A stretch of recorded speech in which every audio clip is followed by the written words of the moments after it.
Salam, bugün sizinlə sınav imtahanında istifadə olunan sualların video izahını bölüşəcəm. Birinci sualdan başlayırıq. Hansı proseslər maddənin maye halına çevrilməsi ilə nəticələnir? Kondensasiya mayenin deməli qaz halından maye halına çevrilməsi idi. Ərimə bərk haldan maye halına çevrilmədir.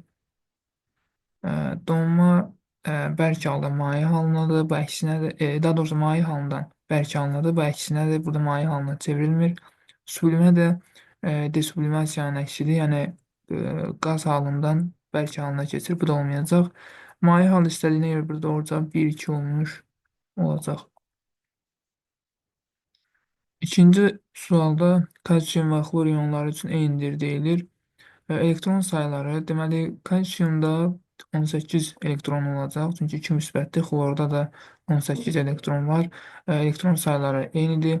Neytron sayıları hər ikisində 20 ədəddir. Ona görə neytron sayıları da eynidir, amma proton sayıları eyni olmayacaq. Kalsiumun bir atomunda 20, xlorun bir atomunda isə 17 proton var.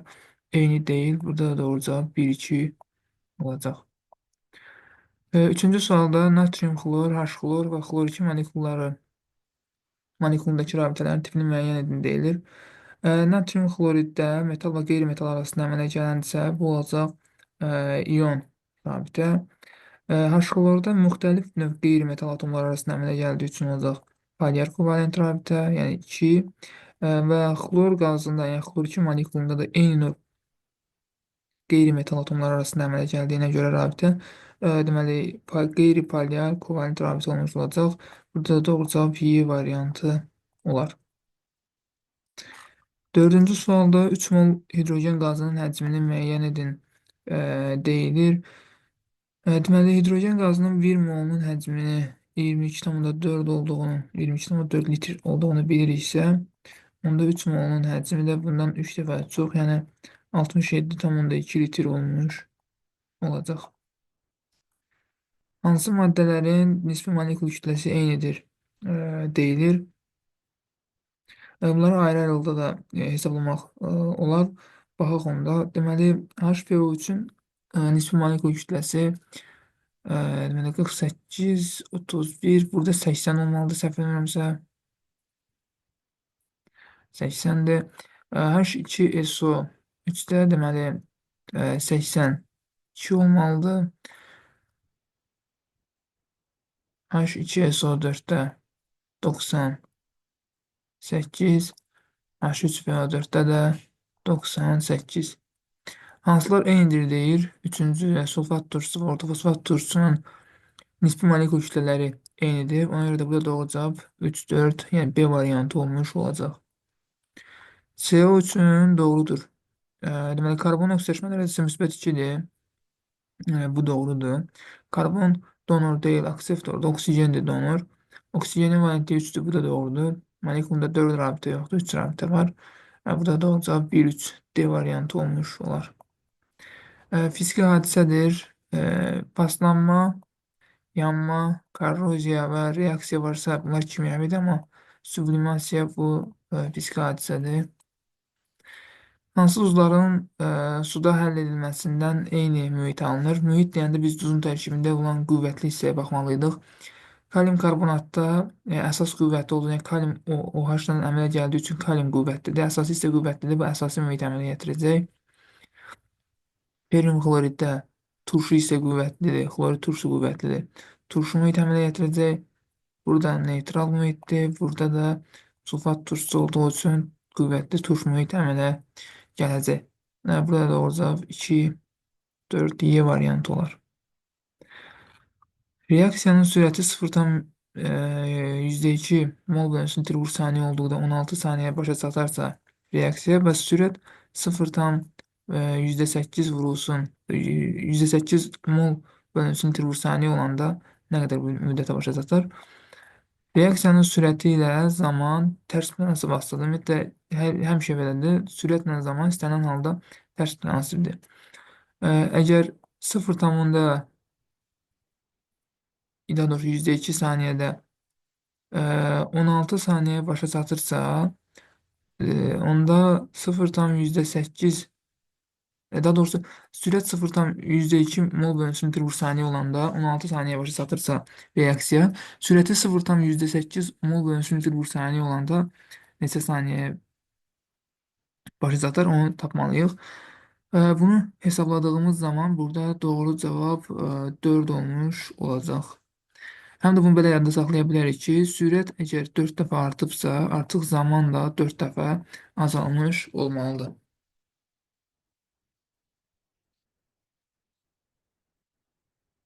Bu sualda həll olma əmsalı 500 qram bölü litr olan duzun 300 qram doymuş məhlulunda neçə qram duz olar?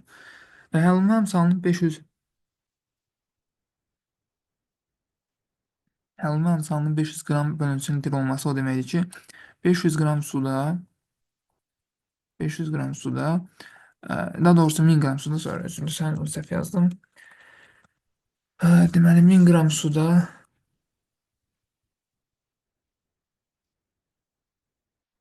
1000 suda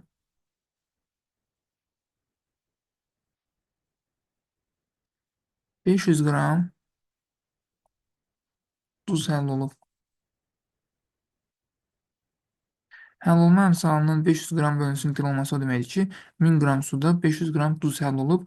Bu isə deyir ki, 300 qram doymuş məhlulda neçə qram duz olar?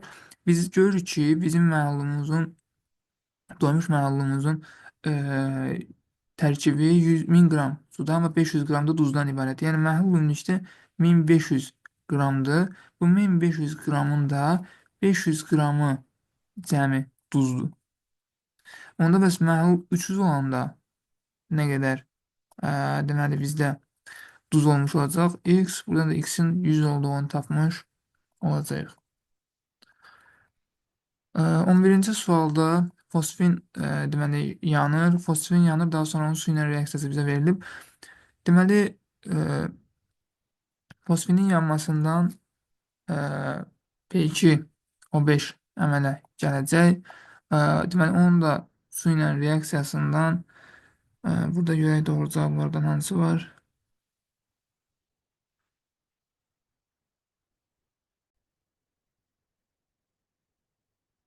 Deməli, difosfor pentoksidin, yəni P2O5-in su ilə reaksiyasına baxırıq.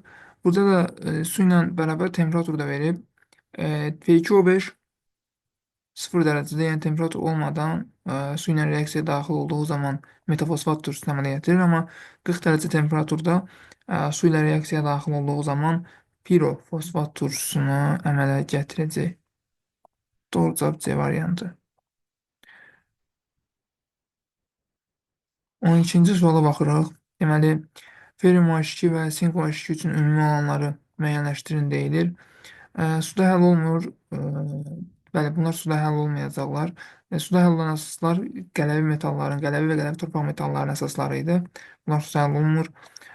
Amfoter xassəlidir, Sink OH2 olacaq. İki turşuludur. Bu hər ikisi üçün xarakterikdir. Və doğru cavab 1-3-Y variantı olar. Turşuların formullarını müəyyən edin deyilir. Perklorat turşusunun formulu H-klor O4-dür, yəni C və D variantda olduğu kimi. Permanganat turşusunun formulu isə H-mangan O4-dür. Bu da doğru cavab D variantıdır.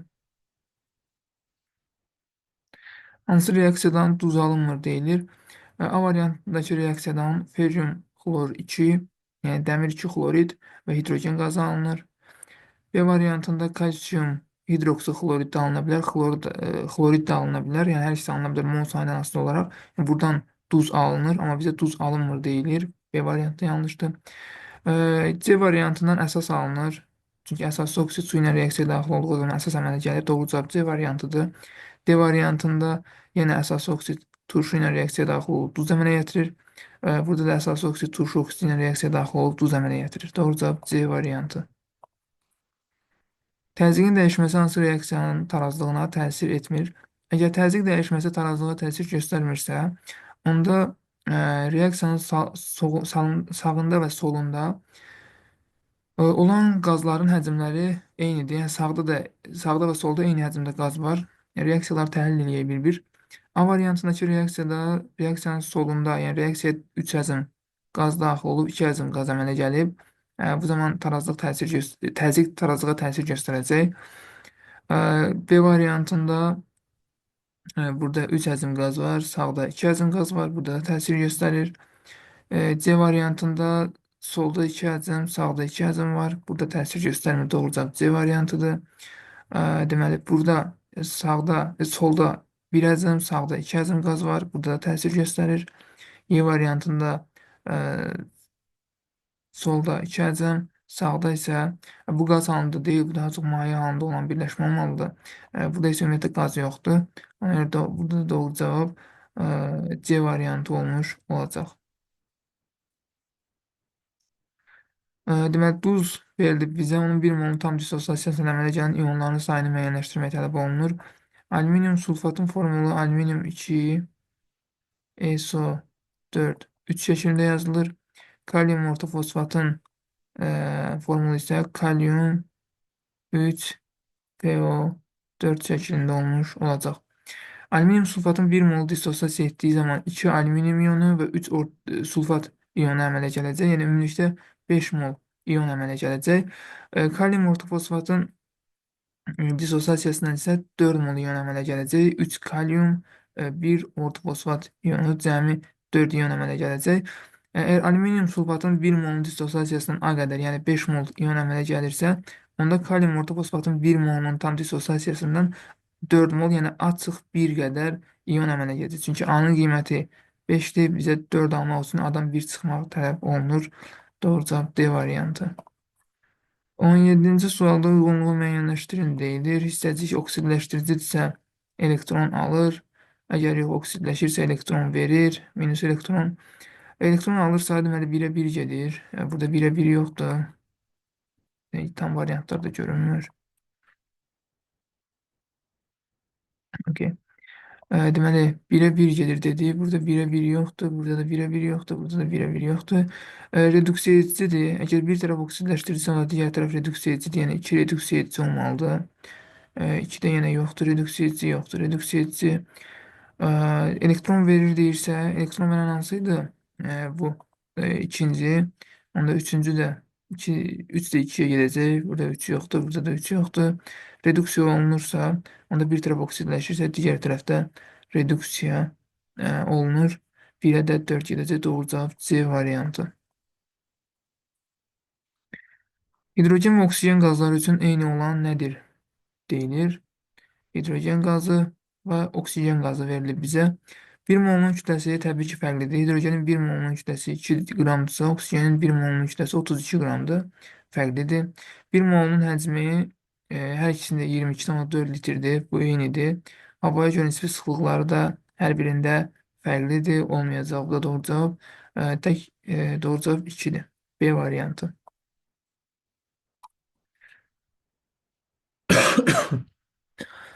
19-cu sualda reaksiyalardan alınan eyni maddələri müəyyən edin deyilir. Xlorun natrium aşın soyuq, yəni temperatur olmadan, soyuq deyiləndə yəni temperatur yoxdur. Bu reaksiya temperatur olmayan şəraitdə gedir. Burada natrium xlorid, natrium hipoxlorid plus su alınır. Amma temperatur olduğu şəraitdə isə natrium xlorid plus natrium xlorat, xlor O3 plus su əmələ gəlir. Deməli, burada eyni maddələri müəyyənləşdirin. Hər iki reaksiyada natrium xlorid var. Hər iki reaksiyada su var. Ona görə doğru cavab 1 və 3 olmuş olacaq A variantı. 20-ci sualda dəmir, qurğuşun və xrom metallarının qat sulfat turşusu ilə oksidləşmə məhsullarını müəyyən edin deyilir. Dəmir qat sulfatla reaksiyaya daxil olduğu zaman dəmirin 3 valentdə duz alınır. Burada 2 valentdədir. Bu yanlışdır. Qurğuşun qat sulfatla reaksiyaya daxil olduğu zaman turş duz əmələ gətirir. Bunlar normal duzlardır. Deməli, A və Y variantları A və Y variantları da heç qalmadı. Doğru cavab bir dənə Y variantıdır. Xromda da 3 valentdə duz əmələ gələcək dəmirdə olduğu kimi. Doğru cavab Y variantı. 21-ci sualda şüşələrin alınması zamanı istifadə olunan xam malları müəyyənləşdirin deyilir. Soda dediyi zaman natrium karbonat nəzərdə tutulur. Bu natrium karbonatdır. Əhəng daşı kalsium karbonatdır. Potaş bizim bildiyimiz məşhur kalium karbonatdır. Qurğuşun oksiddə, qurğuşun 2 oksid daha doğrusu, qurğuşun oksid olmuş olacaq. Adi pəncərə şüşəsinin tərkibində soda və əhəng daşı olacaq. Yəni 1, 2 olur. Deməli, bülür şüşənin tərkibində kalium karbonatla qurğuşun, yəni 3, 4 bir dəqiqə qurğuşun. Daha doğrusu 2, 4 olmalıdır səhv eləmirəmsə burada. 2, 4 olmuş olacaq. Çətinəriyən şüşənin tərkibində də kalium karbonatla kalsium karbonat olmuş olacaq. Burada doğru cavab A variantı. Bəli dostlar, burada bir məsələ var ki, bülür şüşənin tərkibində mən əhəngdaş dedim. Əslində cavablarda burada 3-4 olmalı idi. Burada texniki bir səhv var. Bunu düzəldəcəm. Yəni suallarda işlədəndə burada 3-4 olmuş olacaq. Doğru cavab yenə də A variantıdır burada. Deməli, 22-ci suala baxırıq. Hansı reaksiyadan alınan məhsullar doğru verilməyib? Natrium nitratın parçalanmasından natrium nitrit və oksigen alınır. Bu təbii ki, doğrudur. Mis nitrat parçalandığı zaman mis oksid NO2 və oksigen alınır. Bu da doğrudur. Gümüş nitrat parçalananda gümüş alınır, NO2 və oksigen alınır. Bu da doğrudur. Deməli, NH amonyum nitrat parçalananda da eyni zamanda N2O və su alınır. Bu da doğrudur. Kalium nitrat parçalananda isə bu oksid alınmamalı idi. Duz və oksigen alınmalı idi. Yəni natrium kimi parçalanmalı idi. Doğru cavab Y variantıdır. 23-cü sualda deməli bizdən nə tələb olunur? 2 mol metanda olan neytronların mol sayını müəyyənləşdirin deyilir. Metanın bir molekulunda, yəni bunun ardıcıl gedək, bir molekulunda neçə neytron var onu tapaq. Hidrogəndə ümumiyyətlə neytron yoxdur. Bu sualda hidrogenin işlətmirik. Yalnız karbona baxırıq. Metanın bir molekulunda bir karbon atomu var. Bir karbon atomunda da 6 neytron var. Burada verilən 6 proton sayıdır. 12 isə ayrdır. Ayrdan proton sayını çıxanda biz neytron sayını tapırıq. Yəni ümumilikdə 6, bir karbonda 6 neytron var. Ona görə də metanın bir molekulunda 6 neytron olmuş olacaq. İndi mən burada bir molekula görə hesabladım. İndi bunu bir moluna görə hesablayıram.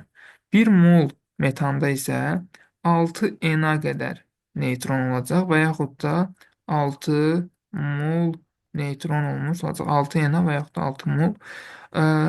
Burada bizə deyir ki, 2 mol metanda 2 mol metanda nə qədər neytron olacaq? 2 mol metanda da x mol qədər olarsa, yəni tənasübü bu şəkildə qursaq əgər, 1 molunda 6 mol neytron varsa, 2 molunda onda 12 mol neytron olmuş olacaq.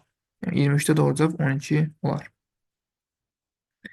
Tərkibində 60% maqnezium karbonat olan 70 qram qarışıq tam parçalandıqda neçə litr karbon qazı əmələ gəlir?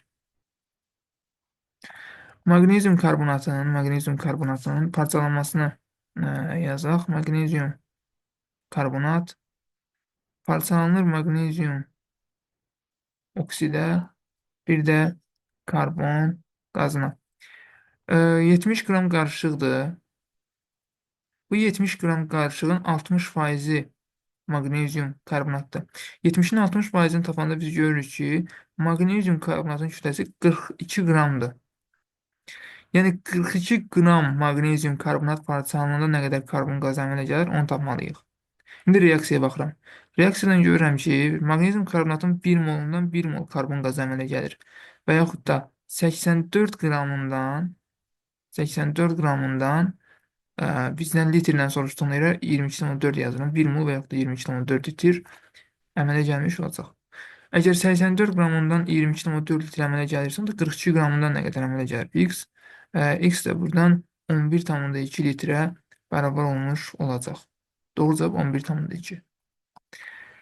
25-ci sualda 40 qram kalsium karbonatın tam reaksiyaya daxil olması üçün neçə qram 60% nitrat turşusu məhlulu lazımdır? Deməli, kalsium karbonatın nitrat turşusu ilə reaksiyasını yazmaq lazımdır ilk öncə.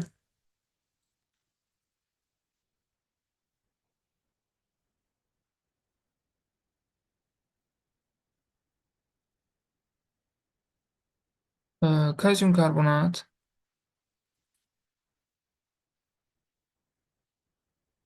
nitrat turşusu ilə reaksiyaya daxil olduğu zaman tam reaksiyaya daxil olması deyirsə, deməli, burada normal düz əmələ gəlir. Kalsium NO3 2 plus CO2 plus H2O. Burada nitrat turşusunun qabağına 2 yazırıq. Digər bütün əmsallar da yerindədirmi? Yerindədir. Deyir ki, 40 qram kalsium karbonatın tam reaksiyaya daxil olması üçün neçə qram 60% nitrat turşusu məhlulu lazımdır. Biz görürük ki, 100 qram kalsium karbonatla 126 qram nitrat turşusu reaksiyaya daxil olur və sonda 40 qramı ilə nə qədər reaksiyaya daxil olacaq? 40 qram kalsium karbonatla nə qədər nitrat turşusu reaksiyaya daxil olacaq? Bunu burada tez tənasüblə hesablayaq. Kalkulyatorla daha doğrusu hesablayaq. Deməli,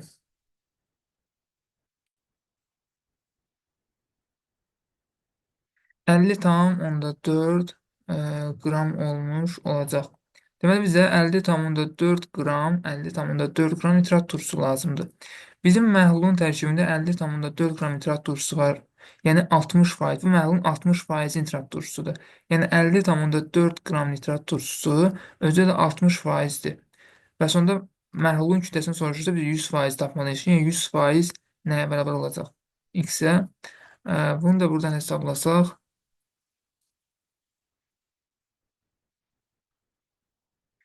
84 almış olacaq. Bu sualın doğru cavabı da 84 alır. Karbonat turşusu üçün hansı ifadə doğrudur və ya ifadələr doğrudur götürə bilərik? Qüvvətli turşu deyil, zəif turşudur. Lakmusun rəngini dəyişir, çəhrayı rəngə boyayır, digər turşulardan fərqli olaraq. Davamsızdır, doğrudur. Aktiv metallarla reaksiyaya daxil olur. Xlorid turşusunu duzlarından sıxışdırıb çıxarmır. Doğru cavab 2, 3, 4 olacaq. Uyğunluğu müəyyənləşdirin deyilir. Parçalanma reaksiyası da və əvəz reaksiyaların növlərini müəyyənləşdirmək tələb olunur.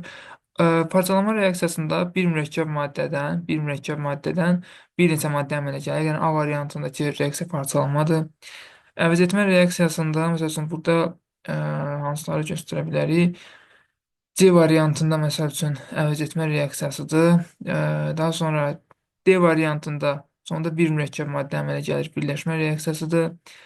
Y variantında mübadilə reaksiyasıdır. B variantında da mübadilə reaksiyası olmuş, deməli olacaq. B və Y variantları, B yox, daha doğrusu bir dəqiqə. Mən burada nə isə səhv yazdım. Burada D variantı olmalı idi. Burada D idi, düzdür.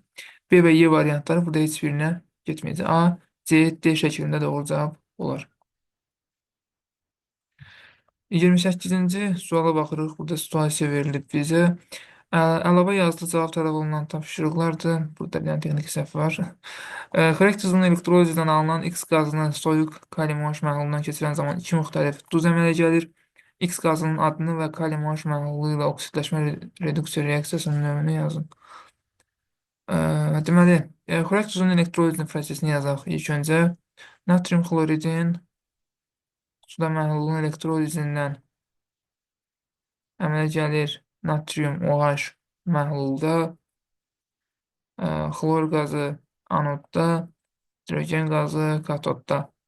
Buradan ayrılan X qazını deyir ki, soyuq kalium OH məhlulundan keçirəndə iki müxtəlif düz əmələ gəlirsə, bizim axtardığımız, bizdən tələb olunan X qazı xlor qazıdır. X qazının adını deyirsə, onda xlor qazı olmalıdır bu. Kalium OH məhlulu ilə oksidləşmə reduksiya reaksiyasının növünü yazın. Orada da disproporsiya olmuş olacaq. Disproporsiya.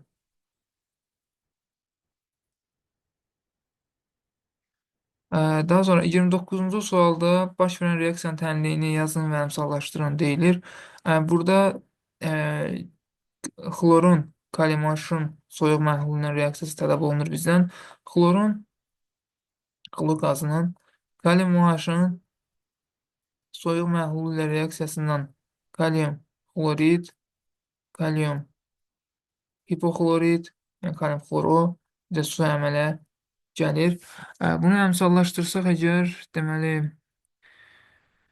burada kaliumun qabağına 4 yazsam, 400 gəlməyəcək.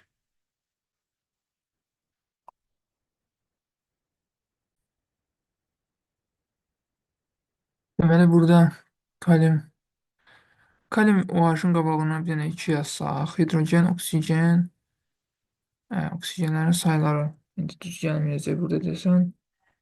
Yox, oksigen düz gəlir. Burada su alınmalı daha doğrusu. Mən suyu yazmamışam, ona görə hesablaya bilmirəm. Aha. Ə, xlor 2, kalium 2, hidrogen 2, oksigen 2, hamısı düzdür. Yəni reaksiya ümumilikdə bu şəkildə olmuş olacaq. Deməli, 30-cu sualda xlorun neçə faizi reduksiya olunur deyilir. Reaksiyanı yazdıqdan sonra biz bunun üzərində hesablama aparmalıyıq. Xlor ümumilikdə reaksiyaya 1 mol daxil olur. 1 mol dediyimiz, yəni 2 atom xlor daxil olursa, 2 atom, birisi də buradan, 2 xlor atomundan biri bura gəlir, biri də bura gəlir. Əslində mən bunun oksidaşma dərəcəsini izah eləməliyəm. Xlorun burada oksidaşma dərəcəsi sıfırdır. Kalium xloridin tərkibində -1, kalium hipoxloriddə müsbət 1-dir. Birinci halda reduksiya olunur. Reduksiya olunur. İkinci halda isə xlor oksidləşir. Oksidləşir. Bizdən reduksiya olunur, neçə faizi reduksiya olunur deyir. Ümumilikdə bizə 2 xlor atomu verilib. Onun yarısı, yəni oksidləşir, yarısı da reduksiya olunur. Ümumilikdə də bu 50% olmuş olacaq. Hə, 30-cu sual da bitdi. Belə. Sualların izahı bu qədər. Ümid edirəm hər birinizə faydalı oldu. Uğurlar.